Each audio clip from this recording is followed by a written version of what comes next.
எனக்கு பின் ஒருவர் வருகிறார், அவர் எனக்கு முன் இருந்தபடியினால் என்னிலும் மேன்மையுள்ளவர் என்று நான் சொன்னேன். அவர் இவர்தான். நானும் இவரை அறியாதிருந்தேன். அவர் இஸ்ரவேலுக்கு வெளிப்படும் பொருட்டாக நான் ஜனத்திலே ஞான ஸ்நானம் கொடுக்க வந்தேன். இந்த ஞான ஸ்நானம் என்பது நீங்கள் வரப்போகிற கிறிஸ்துவை அறிந்து கொள்வதற்கான முதல் படி.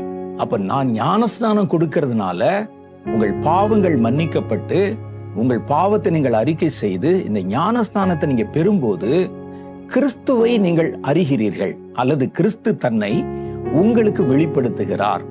அவர் இஸ்ரவேலுக்கு வெளிப்படுவதற்காக, தன்னை வெளிப்படுத்துவதற்காக நான் உங்களுக்கு ஞானஸ்நானம் கொடுக்க வந்தேன்.